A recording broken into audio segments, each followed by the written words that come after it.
Vale, pues vamos a ir empezando. Bueno, en primer lugar, muy buenos días, casi ya tardes a todos. Hoy tenemos la última conferencia de facultad y es un placer contar con Miguel, contar con él en nuestra facultad y hoy precisamente para darnos una conferencia. Voy a ser muy breve porque yo creo que es de sobra conocida su trayectoria, pero por supuesto hay que presentarle antes de que comience con su maravillosa conferencia, que todos conocéis ya el título, España en el euro, un balance macroeconómico 20 años después. Bueno, pues de Miguel yo creo que sabéis todos que es de aquí de Madrid, licenciado en Ciencias Económicas por la UCM, también tiene el PhD, el doctorado aquí en la UCM y en la Universidad de Minnesota en Estados Unidos. Tiene publicados varios libros y numerosos trabajos en revistas especializadas, así como artículos en medios de comunicación de sobra conocidos. Y bueno, es profesor titular de Análisis Económico y Economía Cuantitativa. En su vertiente profesional, pues cabe destacar que ha sido director general de Planificación del Ministerio de Economía y Hacienda y en el Servicio de Estudios del Banco de España. Ha sido también director general de Intermoney, Chief Economist del Banco Bilbao Vizcaya y posteriormente del BBVA, del Banco Bilbao Vizcaya Argentaria. También ha sido consultor, miembro del Comité Ejecutivo de la ICCBE y de la Junta Directiva de la AEEFI, Asociación Española de Economía y Finanzas Internacionales, miembro del Consejo Editorial de Expansión y de Actualidad Económica, colaborador de prensa en distintos medios de comunicación y socio fundador de la plataforma de impulso de vehículos eléctricos y Streetvan. Y por último, consejero dominical de Indra, representando a la SEPI. Y en su vertiente política ha sido coordinador del programa económico del Partido Socialista en 2004, director de Economistas 2004, director de la Oficina Económica del Presidente del Gobierno, con rango de secretario de Estado. En 2005 fue nombrado coordinador del Programa Nacional de Reformas de España. En 2006 fue elegido candidato a la Alcaldía de Madrid en representación del PSOE y en abril de 2008 fue nombrado ministro de Industria, Turismo y Comercio del Gobierno de España durante toda la 9ª legislatura, en diciembre de 2011. Bueno, pues como veis es un currículum que hemos intentado resumir brevemente, a pesar de que es muy extenso. Y como os decía, no me voy a enrollar más porque lo importante es escucharte hoy, Miguel, y darte las gracias porque sabemos que bueno, es un día complicado, una semana complicada, un mes complicado, estamos en plena campaña, así que gracias por estar hoy aquí con nosotros y además después de las clases que has tenido también hoy. María, la verdad es que, como yo le dije, María, que es un día raro, primero porque acabamos de llegar de Semana Santa, estamos con el agobio todos los profesores y los alumnos de acabar los programas, no sé si esto se oye, ¿se oye? ¿Sí? Sí. Muy bien.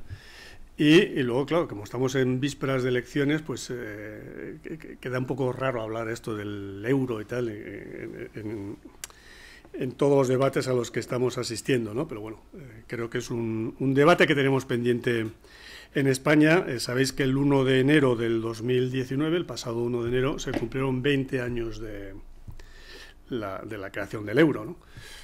Conviene recordarlo porque hay mucha gente que cree que el euro nació en el 2002, que es cuando empezaron los billetes físicos de euros a circular, ¿no? Eso es un error. El euro nace el 1 de enero del 99, que es cuando se crea la Unión Monetaria, cuando se fija irreversiblemente el tipo de cambio, cuando se crea el Banco Central Europeo, cuando se crea la política monetaria europea y, por tanto, ahí es donde nace el euro, la Unión Monetaria, ¿no? Entonces, claro, hemos tenido 20 años de euro y la idea de este trabajo es hacer un balance, ¿no?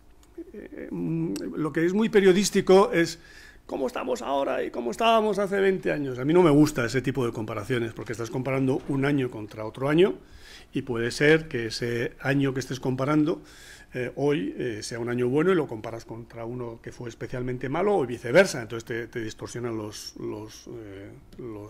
datos, ¿no? Entonces aquí el enfoque, a ti se te da mejor esto, ¿no? El enfoque que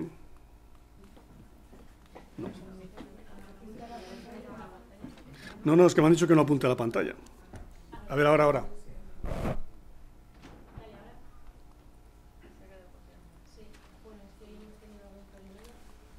A ver. Bien. El enfoque que voy a hacer es solamente para las variables macroeconómicas, porque habría mucho que añadir para hacer un balance del euro. No solamente es la macro, hay muchas otras cosas que que decir, pero yo me voy a centrar solamente en las variables macro y hago un enfoque 19 años versus 19 años. Hago el promedio de estos 19 años, porque no tenemos los datos evidentemente del 2019 todavía, estos 19 años del euro, de hecho en algunos no tenemos más que 17, y los 19 años anteriores, y me voy, para hacer números redondos, a 1980. Por lo tanto, hago 80, 98 y 99, 2018, 2017, ¿no? Miro las medias y las varianzas, las desviaciones típicas. Yo siempre les digo a mis alumnos, no miréis solo las medias, porque os perdéis la mitad de la fiesta. Mirad también las desviaciones típicas, las varianzas, porque te dan mucha información, ¿no?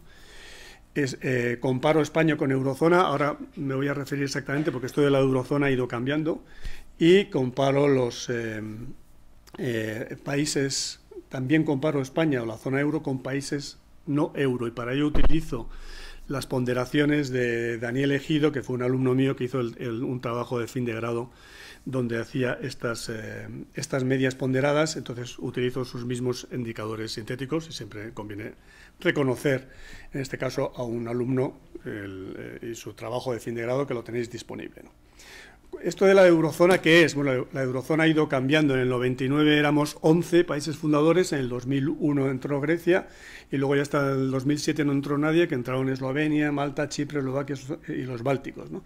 Yo me he quedado coherentemente con el enfoque 20 años, pues claro, me he quedado solamente con los 11 países fundadores, y además con Grecia, porque creo que es interesante incluirlo en la media de la eurozona. Entonces, cuando hablo de eurozona, solamente me voy a referir a esos 12 países, ¿no? Los 11 fundadores, por cierto, fuimos Alemania, Francia, Italia, España, Portugal, Bélgica, Holanda, Luxemburgo, Austria, Finlandia, Irlanda, y luego en el 2001 se incorporó Grecia, ¿no? Por cierto, yo siempre decía de broma, joder, que decíamos que no queríamos a Grecia, y se le hizo vicepresidente del Banco Central Europeo, que yo decía de broma, hemos pasado de sobra al griego, no zorba al griego, sobra al griego, a vicepresidente, ¿no? Pero bueno, eso es un chascarrillo para... Bien, entonces, lo que hago es agrupar las variables macroeconómicas en 5 variables, también macroeconómicas, pero un poco para agrupar, ¿no? 1, crecimiento, productividad. 2, mercado de trabajo. 3, déficit y deuda pública. También voy a hablar un poco de deuda privada. 4, sector exterior. 5, inflación. Y al final me hago la pregunta, ¿qué salió mal? Lo que pasa es que en esta pregunta ya veo que salió mal. Si no, no haría esa pregunta, ¿no es cierto? Crecimiento y productividad. Bueno, María ha mencionado que yo dirigí el servicio de estudios del BVA durante 7 años, ¿no? Y en el año 98, 99, yo era fan del euro, era un fanboy del euro, ¿no? Iba por ahí predicando lo buenísimo que iba a ser el euro para la economía española. De hecho, el otro día me recordaba un amigo de Valladolid, que fui a Valladolid y di una conferencia sobre cómo iba a mejorar el crecimiento potencial de la economía española gracias a nuestra entrada en el euro. Y vamos a subir el crecimiento potencial en 0,5. ¿Por qué? Pues la mayor integración económica siempre te mejora el crecimiento. Nos quitamos el riesgo cambiario, porque ya no se puede, digamos, devaluar la peseta. Vamos a mejorar la financiación, porque vamos a tener acceso a mejor financiación. Y además, gracias a que vamos a estar en el euro, se van a hacer las reformas estructurales que van a impulsar nuestro crecimiento. Faltaba un poco de música, ¿no?, para acompañar el discurso, ¿no? Y luego además íbamos a tener menos volatilidad porque la inflación y el déficit iban a ser más pequeños, y eso iba a dar estabilidad macro. No íbamos a tener fluctuaciones del tipo de cambio, eso también te da estabilidad. Íbamos a estar cubiertos, el paraguas famoso, a los vaivenes de los mercados financieros. Si tú estás solo, te sacude los mercados. Si estás en el euro, pues tienes un paraguas que te protege, ¿no?, esos vaivenes. Y luego íbamos a tener menos choques asimétricos, es decir, los choques iban a ser de toda la zona euro, y la pertenencia a esta unión monetaria nos iba a quitar la posibilidad de tener choques propios, ¿no? ¿Cuál fue el resultado? Pues el resultado lo tenéis aquí. Este sí que llega hasta finales del 18, el crecimiento medio del 80 al 98 fue el 2,5% en términos reales anual.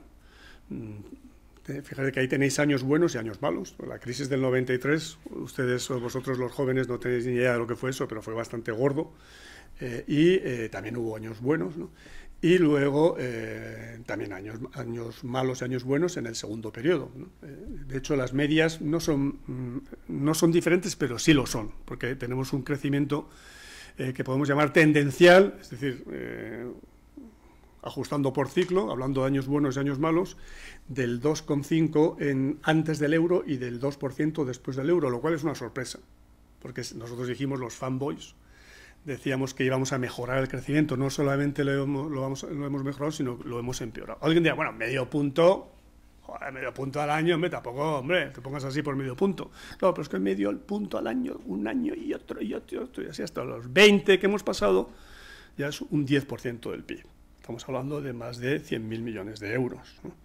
Es decir, más o menos el PIB de Hungría, para entendernos. O sea que hemos perdido, en ese medio puntito, hemos perdido el PIB de Hungría por el camino, ¿no? Por el camino por el que llevábamos. Pero esto no es lo más sorprendente, que ya es sorprendente que un fanboy del euro diga, hostias, pues nos ha ido peor, ¿no?, en el crecimiento tendencial. Lo más sorprendente para mi gusto ha sido la volatilidad, la desviación típica. Y es que ha empeorado, y además significativamente, porque de una volatilidad, claro, es que aquí había años buenos y años malos, con bastante volatilidad antes del euro, hemos pasado a una volatilidad mucho mayor, de 1,6 a 2,6. Alguien dirá, bueno, pero esto lo ha pasado a todo el mundo. Joder, no digas que esto lo ha pasado a España, esto lo ha pasado a todo el mundo. Pues no.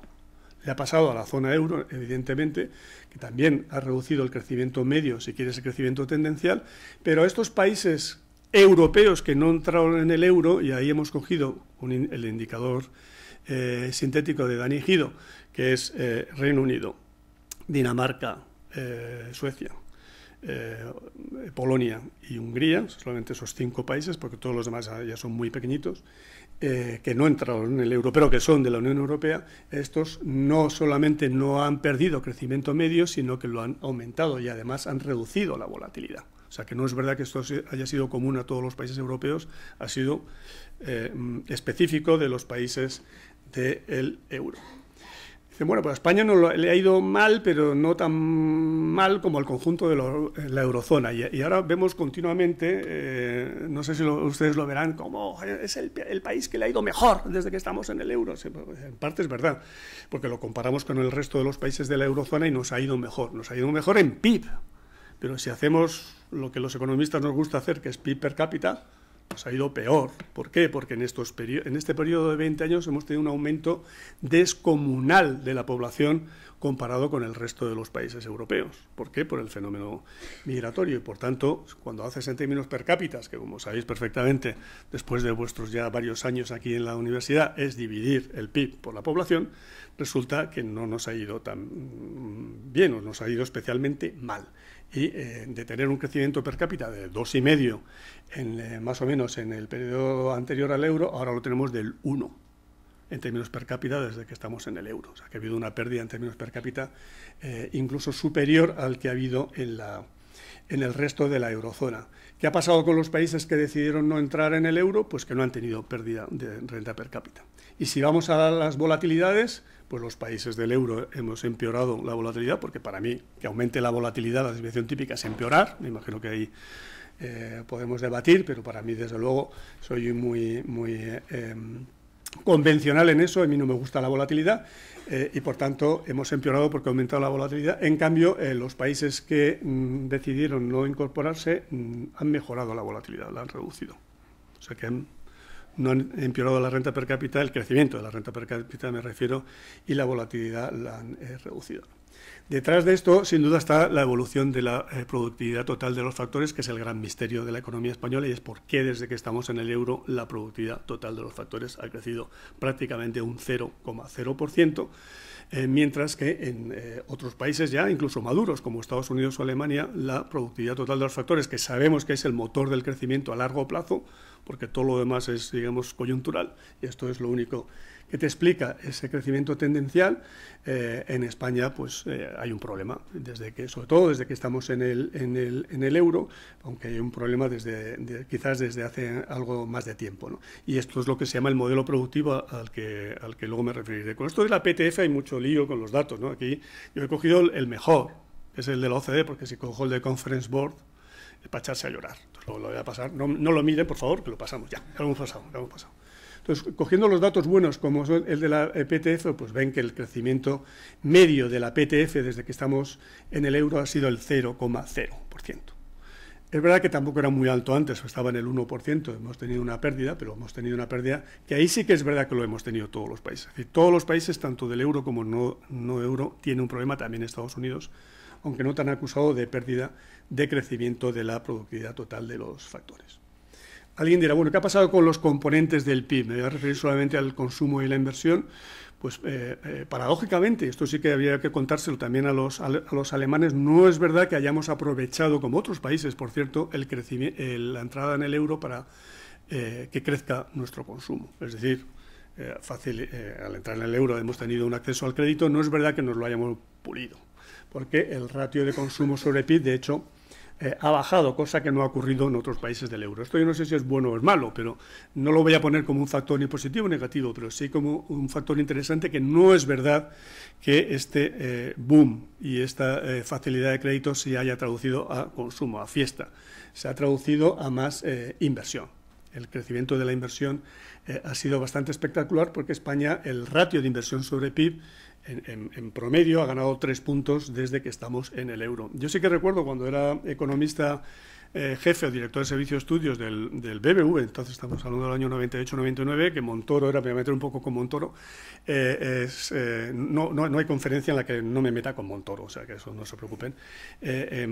Íbamos los directores de servicio de estudios de los bancos a charlas de un poco de adoctrinamiento, de consignas, y Montoro nos decía, somos la Corea del Mediterráneo. Luego nosotros nos quedamos callados, evidentemente, con el silencio de Albert Rivera, escuchar el silencio.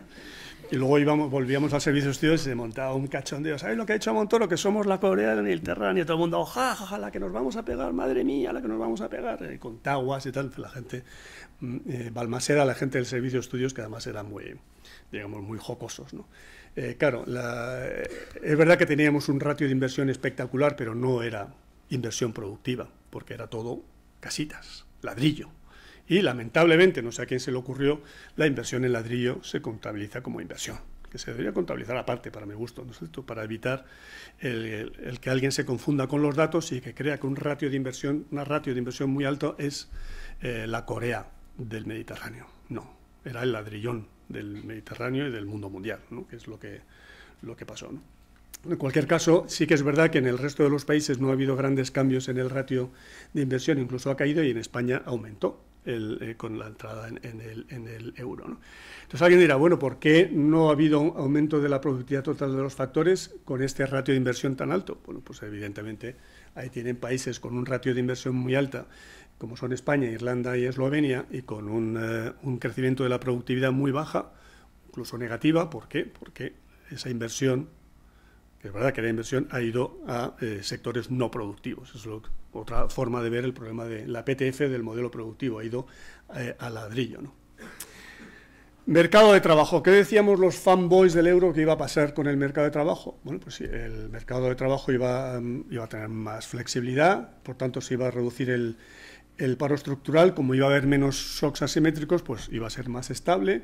Y además, como el mercado de trabajo iba a estar más integrado, porque el euro ayuda a todo, ¿no? No solamente ayuda a la economía financiera, sino ayuda a toda la integración económica y también la integración del mercado de trabajo, porque moverse a un sitio que tiene la misma moneda es más fácil que moverse a un sitio con otra moneda. Y, en fin, esto va a ayudar Esto estoy hablando de los discursos del 98-99, ¿no? Pues esta ha sido la tasa de paro. Aquí le he puesto desde el 76.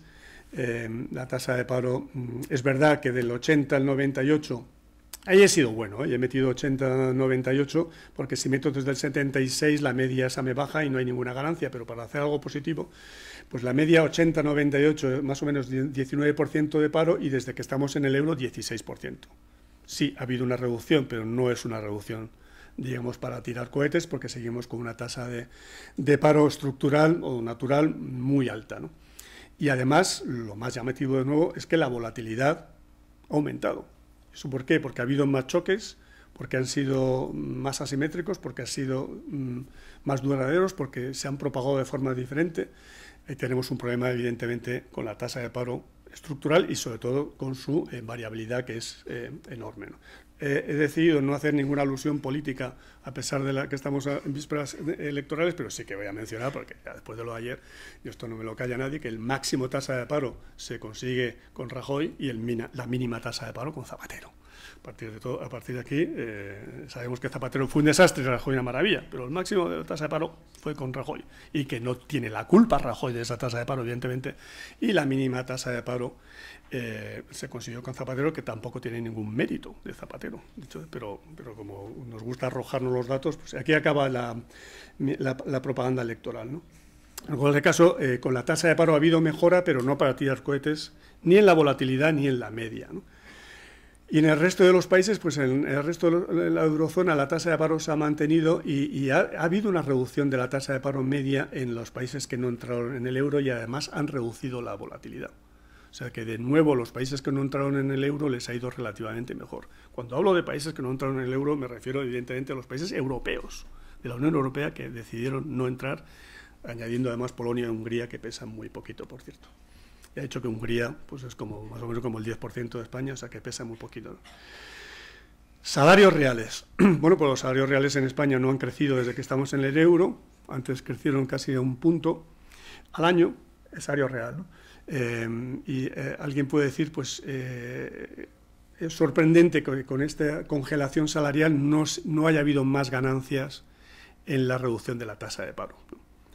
¿Y por qué no lo ha sabido? Porque realmente esta congelación salarial ha ido de la mano del crecimiento de la productividad. Si tú tienes un crecimiento de la productividad muy pequeño, cero, como hemos visto antes, es muy difícil que el salario real te crezca. Por eso el crecimiento del salario real ha sido pequeño, y a pesar de esta congelación salarial no ha habido una reducción significativa de la tasa de paro, cosa que, por ejemplo, en Irlanda sí que lo hubo, ¿no? Para el mismo comportamiento del salario real, que fue prácticamente un salario real congelado, en Irlanda hubo una mayor reducción de la tasa de paro que en España.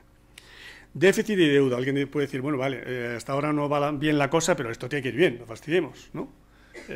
Si el objetivo de la zona euro, el criterio de Maastricht, es menos déficit público, menos deuda pública, pues todo tiene que ir bien, ¿no es cierto? ¿No? Porque es el objetivo, el pacto de estabilidad y crecimiento, ¿no? Nos ponen finalmente un corsé del cual todos ganamos, porque el desmadre fiscal que hubo antes de entrar en el euro nos perjudicó. Entonces ahora, como entramos en el euro con el corsé, pues ahora nos va a ir mejor, ¿no? Bueno, vamos a ver los datos, ¿no es cierto? Los datos, es verdad que el déficit público antes del euro en media fue un 5% del PIB, y desde que estamos en el euro un 3,6%. Se ha reducido el déficit en un 1,3%, ¿no? El conjunto de la eurozona se ha reducido más. O sea que España, dentro de la eurozona, no es de los que mejor se ha comportado desde el punto de vista de disciplina fiscal, ¿no? Se ha reducido la eurozona casi del 5 también al 2 y pico, ¿no? Y en los países que no entraron en el euro, pues no ha cambiado. El déficit público lo tenían en el 3 y pico y siguen en el 3 y pico de media. Por cierto, menor que el de España desde que está en el euro, ¿no? Y la volatilidad, en cambio, pues ha empeorado. Es decir, que el déficit público se ha reducido algo, pero ha empeorado su volatilidad. Y la deuda pública, que eso es lo que se supone que era el gran objetivo. El criterio de Maastricht sobre el déficit realmente lo que buscaba era limitar el crecimiento de la deuda pública. Pues la deuda pública pues ha aumentado. Alguien dirá, pero ¿cómo es posible que haya aumentado más en España, en la zona euro, que en los que se quedaron fuera del euro? Porque el déficit público, a pesar de que se ha reducido, sigue siendo insostenible para estabilizar el ratio de deuda. Por eso la deuda ha aumentado, deuda pública, en media de 44,5 a 61 en España, y en el conjunto de la eurozona pues incluso más, ha aumentado en 20 puntos, mientras que en los países que no entraron en el euro la deuda pública se ha estabilizado, lo cual es llamativo, ¿no? Porque si tú coges un conjunto de países que están con el corsé, pues esperas que el corsé funcione, mientras que vas con el resto de los países donde llevan todo al aire, pues dices, pues ahí pues irá todo un poco al aire. Pues no, pues han tenido al final mejores resultados tanto en déficit como en deuda los que iban con todo al aire frente a los que iban con el corsé. Y eso es lo que resulta también llamativo y para reflexionar, ¿no? En el caso de España, además, ha habido un aumento importante de la volatilidad de la deuda, como luego veremos, ¿no? Y la deuda privada, es verdad que ha habido un aumento de la deuda privada en todos los países, ¿no? Pero en el caso de España es espectacular. La deuda privada en promedio antes de entrar en el euro era más o menos el 100% del PIB, y desde que estamos en el euro el 200% del PIB. Es que prácticamente se ha duplicado, ¿no? Y esto es llamativo, ¿no? Porque cuando uno habla de por qué se endeudan los países, ¿no? Los países se endeudan pues, cuando tienen pues, una guerra, ¿no es cierto?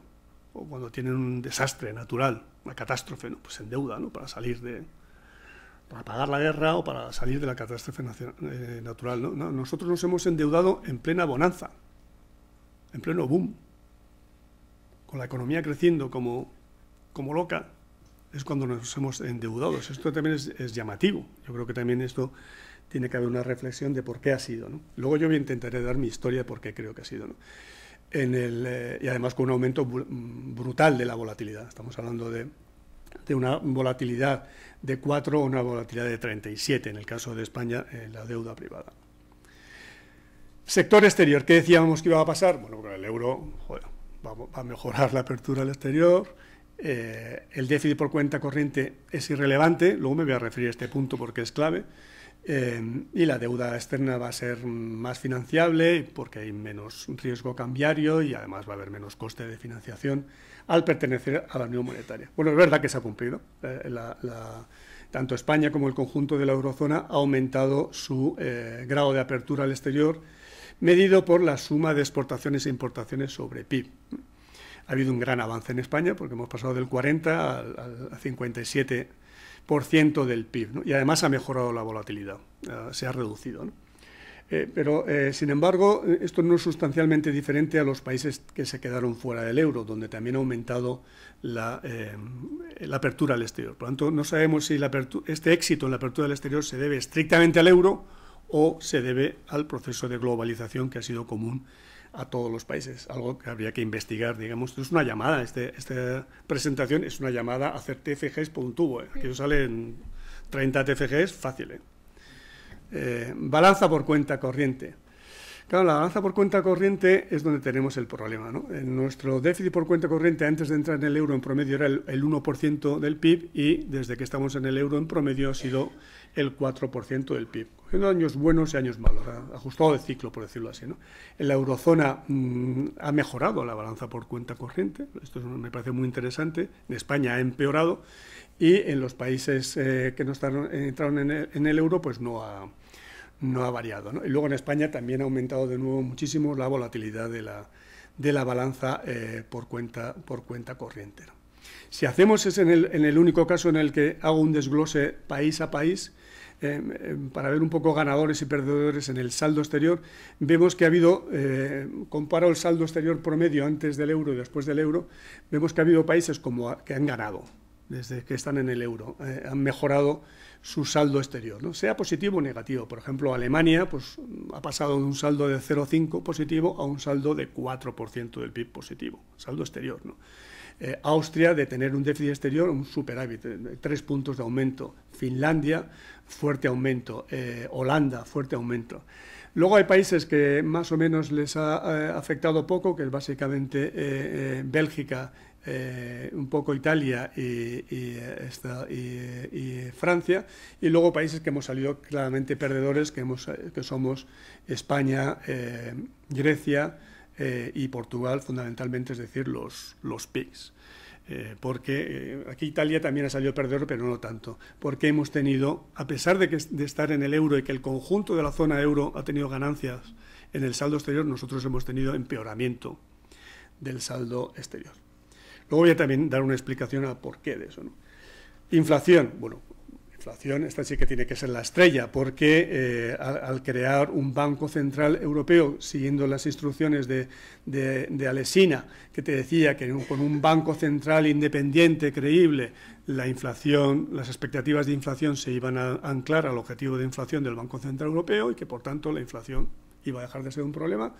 Además, un objetivo explícito del 2%, no tiene las devaluaciones que siempre te producen inflación y, por tanto, la inflación tiene que mejorar, y es verdad.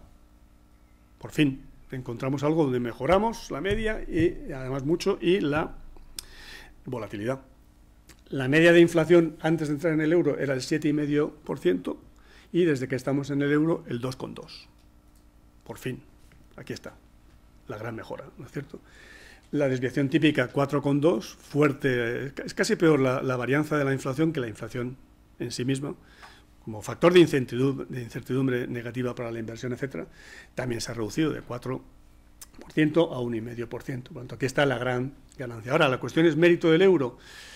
Pues no está claro, porque los países que no entraron en el euro han tenido una ganancia en tanto en la volatilidad como en el nivel de inflación, pues parecido en términos relativos al de España. Aquí sí que he quitado Polonia, porque Polonia ha tenido unos años de inflación muy alta y me fastidiaba el dibujo, ¿no? Pero me parecía que con el enfoque estructural, lo digo para ser sincero, con el enfoque estructural me parecía que esos años de inflación en Polonia te iba a distorsionar, ¿no? Entonces, sobre todo porque Polonia pesa muy poco. Las ganancias son evidentes, pero tampoco está claro que sean mejores que la de los países que se quedaron fuera. Es hora de hacer un balance, porque son la 1,5. Hagamos el balance. Burdo, porque yo he utilizado 13 variables macroeconómicas, de las cuales he cogido 13 promedios y 13 desviaciones típicas, ¿no? 13 volatilidades. Y lo que me sale, que no se ve, pero lo que me sale es que de esas 26, 18 han empeorado para España. Y 7 han mejorado y una ha sido neutra, que es la del consumo, que no sé si ponerlo como positivo o como negativo, ¿no? Por tanto, podemos decir que 18 de 26 pues es casi como ¿cuánto es eso? Un 75%, un 70% de las variables les ha ido peor. Sale un balance negativo, ¿no? Insisto, estoy haciendo 20 años sobre 20 años, ¿no? Y habría que ver si el segundo periodo, que seguro que sale en el debate, está muy sesgado por la crisis. Bien, para acabar un poco, una explicación, bueno, qué es lo que ha salido mal. Para explicar qué es lo que ha salido mal, voy a hacer como umbral, voy a hablar de mi libro, que es La falsa bonanza. La falsa bonanza te narra el periodo antes de la crisis, 98-2008.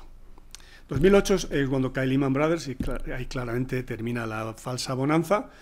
¿Cuándo empieza? Pues no sabía dónde empezar la falsa bonanza, entonces dejé que los datos me dijeran dónde empieza, y justo empieza en el 98, qué casualidad, la víspera de entrada en el euro, ¿no? Entonces es cuando escribí en el libro para contar lo que pasó del 98, del 99 al 2008, que es este libro, ¿no? Este libro, por cierto, cuando se lo enseñé a Zapatero, como Zapatero es muy optimista, intentaba abrirlo así, pero no puede, porque el libro es así, se abre así, ¿sabes? Pues lo intentaba. Pero eso, de hecho, es lo que te pasa por ser optimista, ¿no? Y no ver que realmente, me lo decía también algún periodista, oye, que estás poniendo el libro al revés. Yo no es el libro al revés, que es así. Es que nos creíamos que estaba la cosa muy bien, pero que tenéis el ladrillo, pero la cosa pues no estaba bien. Era una falsa bonanza, ¿no? La tesis de la falsa bonanza dice que el euro produjo dos cosas que nadie esperaba. Todos esperábamos que en caso de crisis no vamos a poder devaluar y entonces tendremos problemas de ajuste. Eso todos lo decíamos. Pero nadie dijo que iba a haber problemas con la bonanza. Siempre hablamos de los problemas en caso de crisis, pero no en caso de bonanza. Y lo cierto es que siempre que fijamos el tipo de cambio nos entra una avalancha de capital extranjero. También nos pasó en el 89 con el sistema monetario europeo. Además hubo una fortísima caída de los tipos de interés para los niveles en los que veníamos de España. Se alimentó una burbuja de crédito, un endeudamiento privado excesivo y una enorme déficit de balanza por cuenta corriente. Esto lo resumo en que el euro nos desestabilizó. Y la segunda pata del argumento es que el euro nos anestesió, pero voy a dejar eso para el final. Por lo tanto, el euro nos desestabilizó y nos anestesió. Nos desestabilizó porque hubo un boom de deuda privada. Eso es muy importante insistir. La deuda privada pues se multiplicó por 2,6 desde el 97, que fue vísperas de la entrada en el euro hasta el 2008, cuando empieza la crisis. Cuando entramos en la crisis teníamos un enorme volumen de deuda privada que venía de la época de la bonanza, de la falsa bonanza, ¿no?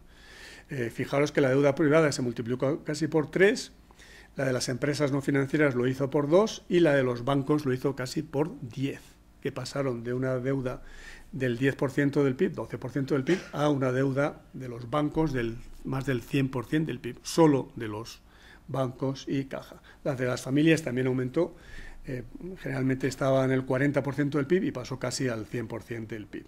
Y tiene un poco hasta el 2008 lo que hizo el conjunto de la deuda nacional.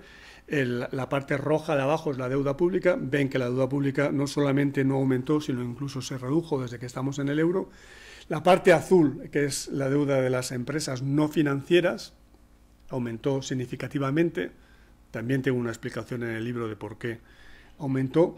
La deuda de los bancos fue la locura, porque que está en verde, se multiplicó por 10, y luego la deuda de las familias, que son las hipotecas y todo esto, pues también aumentó, se duplicó, pero no, eso no explica todo este aumento de la deuda privada, que hubo mucho más fiesta que la burbuja inmobiliaria y las hipotecas. Aquí hubo un fiestón de varios pares de narices, ¿no? Hay que insistir en que la deuda pública no es el responsable de este aumento, explosión de la deuda, porque la deuda pública en España, que en el año 98, cuando entramos en el euro, era el 64%, no cumplíamos Maastricht, pero casi, y estábamos más o menos donde Alemania y Francia, que estaban en el 60 y 59%, y cuando llegamos al 2007, Alemania había aumentado la deuda pública a 65%, de 60 a 65%, los franceses que siguen a Alemania del 59 al 64, también en 5 puntitos, y España lo había reducido casi a la mitad, de 64 a 36. Y les reto a que miren otros países, no de Europa, sino del mundo mundial,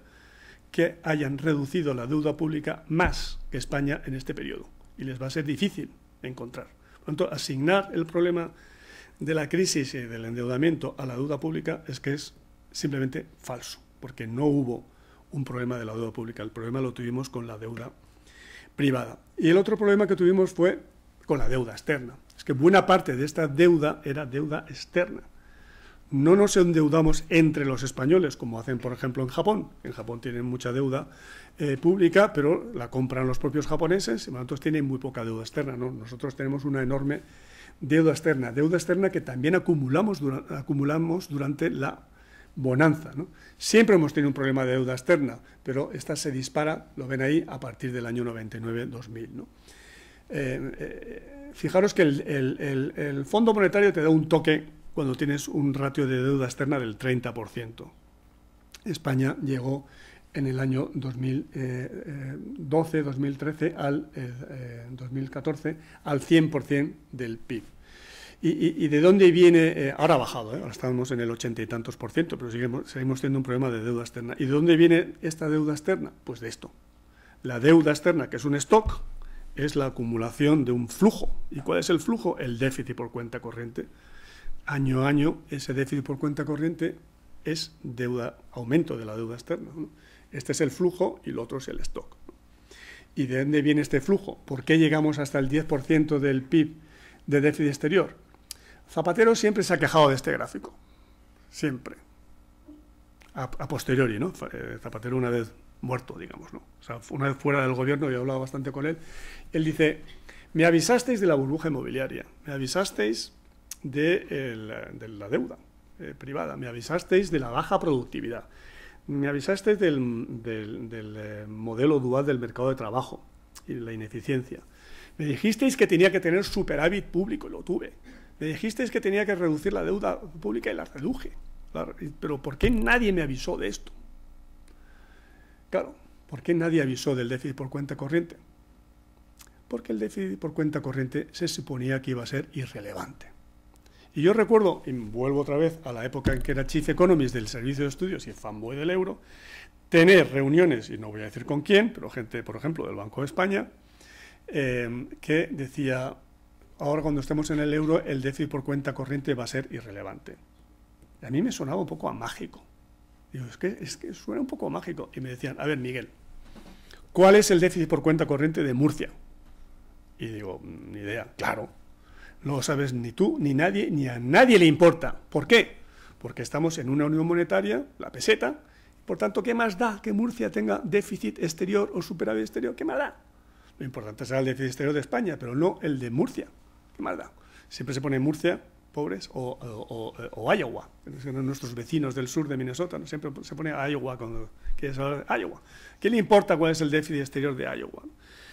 Bien, el déficit exterior es irrelevante. Bueno, entonces irrelevante, pues, ¿qué más da? ¿No es cierto? Que vaya a donde sea, ¿no?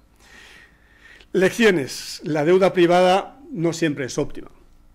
Yo cuando volví de Minnesota, pues decía estas bobadas, ¿no? De que la deuda privada es el resultado del proceso de optimización de los agentes que buscan su mejora del bienestar, en el caso de los consumidores a largo plazo, o buscan invertir rendimientos a largo plazo, en el caso de las empresas. Por lo tanto, la deuda privada es óptima. Ya no creo en eso. No sé si es que me he hecho de izquierdas o he perdido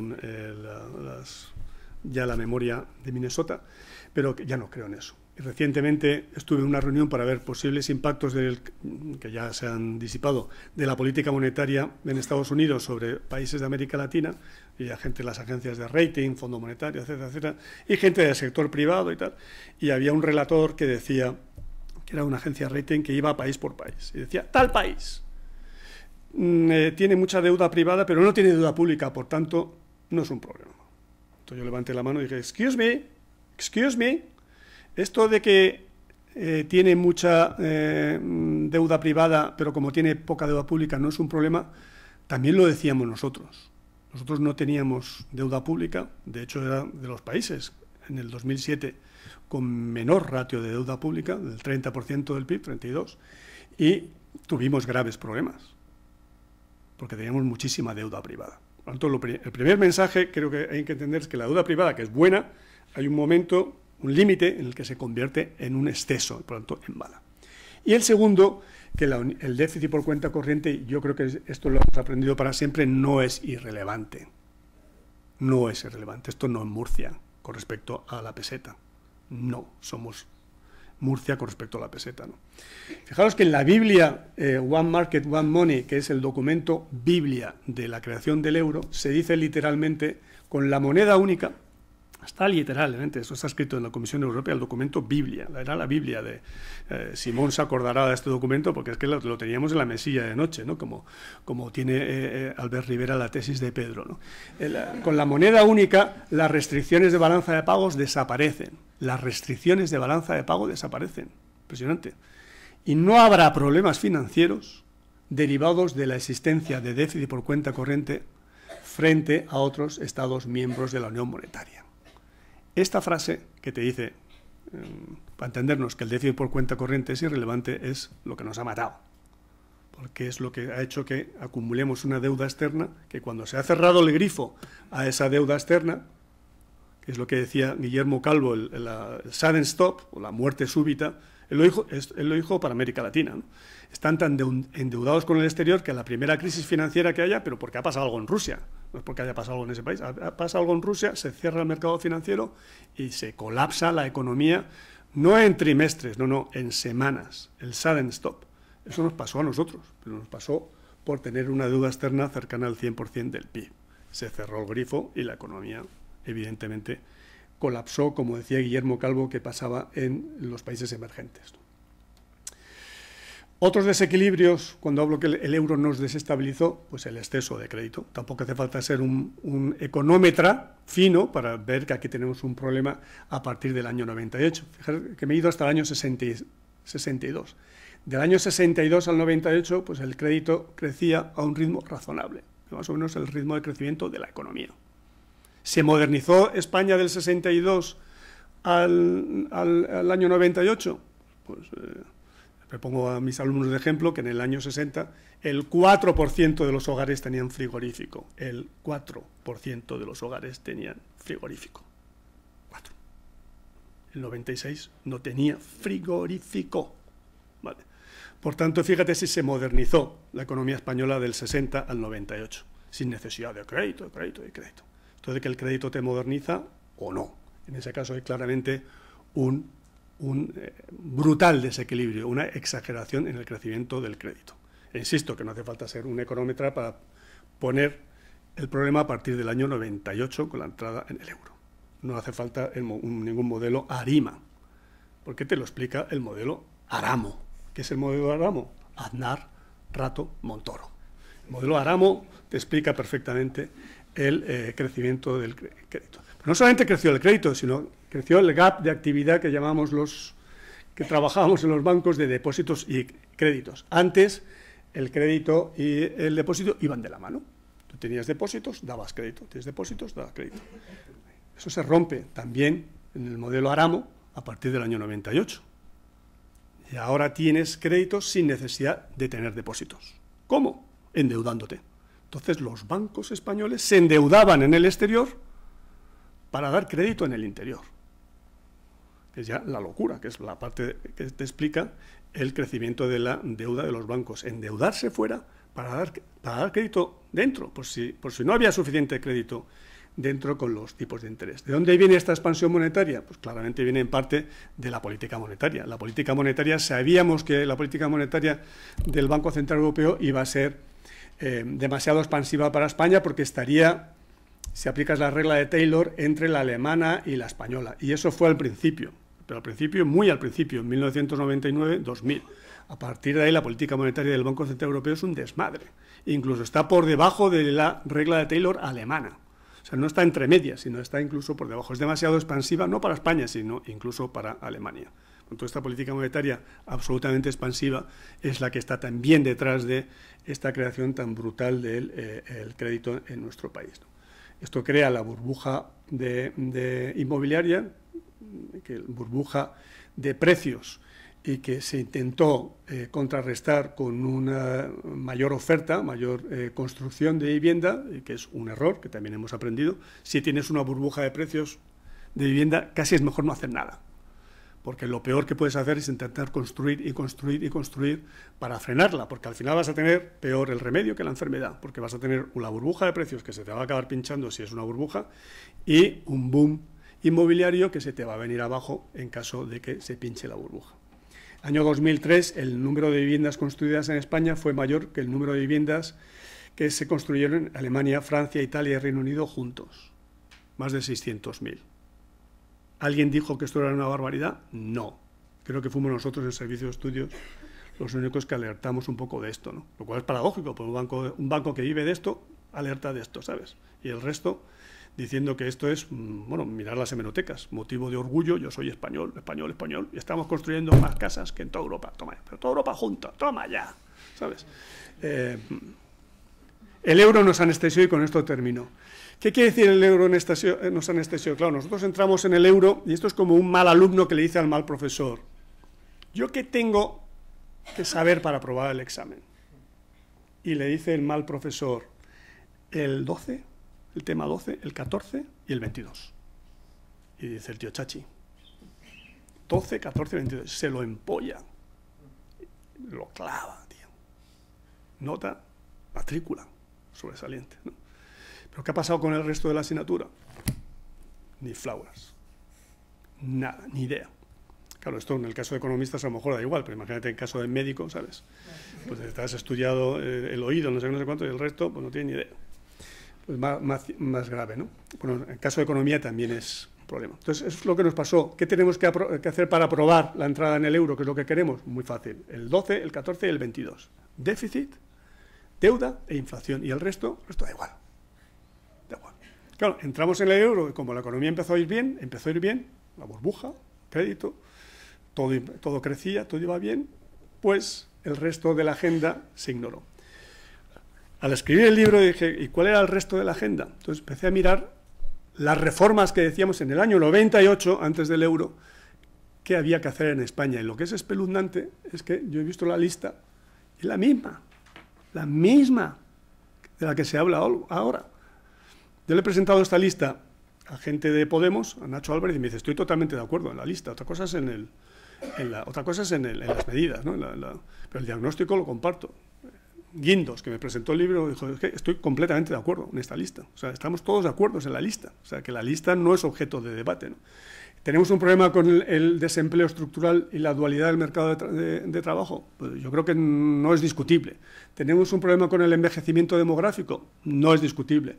El excesivo endeudamiento público y ahora, privado y ahora también público, no es discutible. Desigualdades sociales, desigualdades territoriales, ¿qué queréis que os diga? Falta de calidad institucional, insuficiente capital humano y tecnológico, modelo educativo, modelo de inversión en I+D, un entorno empresarial poco competitivo, el déficit por cuenta corriente crónico, la dependencia energética, el tamaño empresarial, excesiva bancarización, el exiguo espíritu emprendedor, la pérdida de peso de la industria y el sistema fiscal complejo e injusto. Creo que nadie discute que esta agenda está pendiente desde que entramos en el euro. El euro no es anestesio. Solamente voy a poner un ejemplo, porque esto da para varias conferencias, ¿no? El envejecimiento demográfico. Que íbamos a tener un problema con las pensiones, con la pirámide de población. Conseguimos en los años 90 convencer a la clase política y se incorporó en la agenda política, porque el pacto de Toledo es eso, es incorporar el problema de largo plazo de las pensiones a la dimensión política. Entonces se consiguió convencer a los políticos de que había un problema. Pero ¿qué es lo que ocurrió? Que empezaron a entrar inmigrantes, además, en la parte ancha de la pirámide, con lo cual las cuentas, los inmigrantes aportan más, por cierto, al sistema de lo que reciben, al contrario de lo que dicen algunos, ¿no? Y por tanto las cuentas de la Seguridad Social empezaron a mejorar. Y yo sí que recuerdo un político, no era Zapatero, que dijo: anda, que no dais una a los economistas, no dais una, porque dijisteis que las cuentas de la Seguridad Social iban a empeorar, y mira, superávit, no dais una, pero es que no dais una.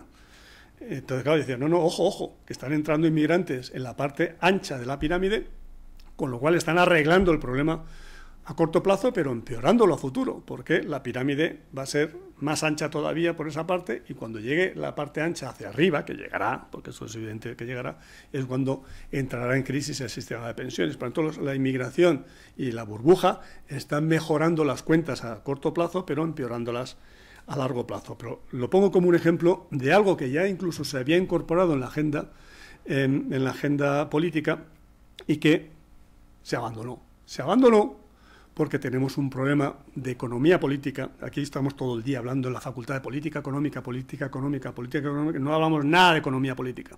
Economía política es que muchas cosas que quieres hacer como economista no las puedes hacer por la restricción política. Mientras no miremos la economía política como economistas y no solo la política económica, que son dos cosas distintas, será muy difícil, ¿no?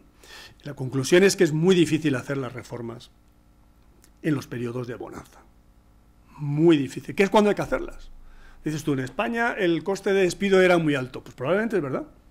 Entonces, si quieres bajar el coste de despido, bájalo en plena bonanza. El peor momento para bajarlo es en plena crisis, que es lo que se hizo con la reforma del PP.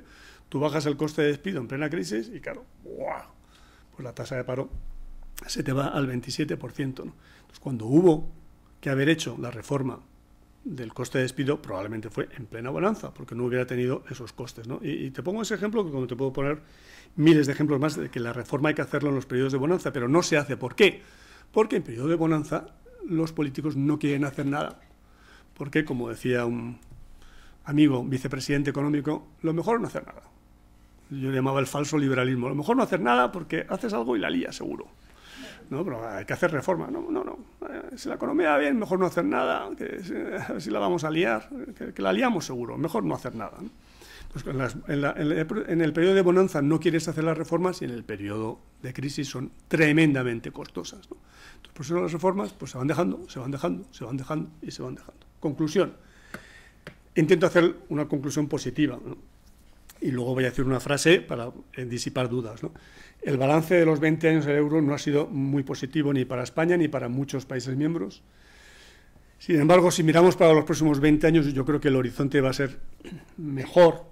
Primero porque esta desestabilización que tuvimos con la entrada en el euro ya no la vamos a tener. Yo no espero que vaya a haber esta burbuja tan brutal de deuda privada, de crédito, y de hecho no lo está haciendo, a pesar de que hay algunos burbujillas, aparentemente, no sabemos todavía si las hay o no. No hay un problema de burbuja como el que tuvimos, ¿no? Por tanto, el fenómeno no es repetible, esa desestabilización que tuvimos, ¿no? La entrada en el euro es verdad que nos anestesió y nos olvidó de las reformas. Pero hay una oportunidad para hacerlas, ¿no? Una oportunidad para hacerlas, aunque yo creo que políticamente, vuelvo a la economía política, es complicado conseguir esta agenda de reformas porque requieren, ahora además cada vez con un número de partidos creciente en el Parlamento, requieren un consenso, un pactos de Estado, si quieres llamarlo, que es cada vez más difícil de conseguir, ¿no? Pero sí que es verdad que por lo menos tenemos todavía la oportunidad de hacer las reformas, ¿no? Quiero acabar diciendo que mucha gente que me oye hablar sobre este tema piensa que yo soy anti-euro. No lo soy. O anti-europeísta. Para nada. Yo creo que fue un error entrar en el euro. Sí, lo creo. Y hubo pocos economistas que se opusieron en el año... Yo no era, yo era fanboy. Pero hubo pocos economistas que se opusieron a la entrada en el euro. Uno de ellos fue Miguel Boyer, que para mi gusto ha sido el mejor ministro de Economía de la democracia española. Y Miguel Boyer tenía un argumento, la verdad que era imbatible, ¿no?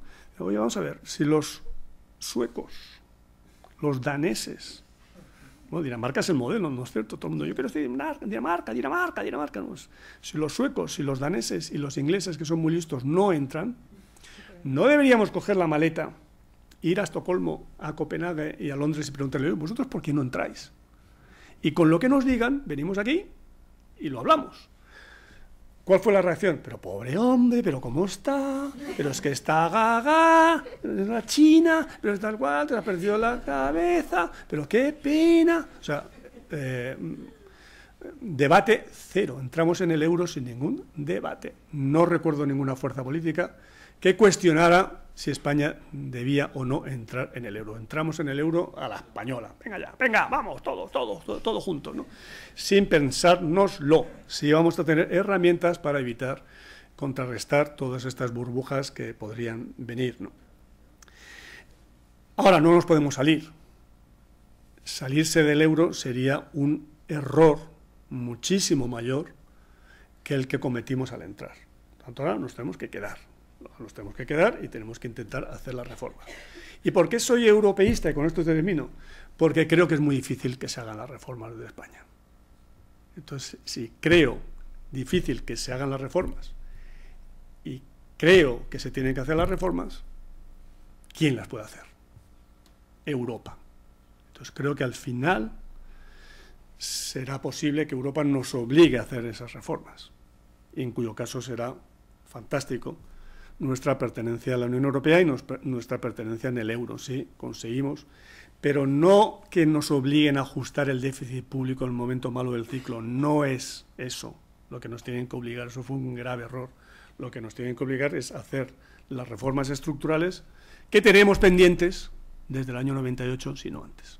Y con esto me he pasado el tiempo, os doy las gracias por la paciencia.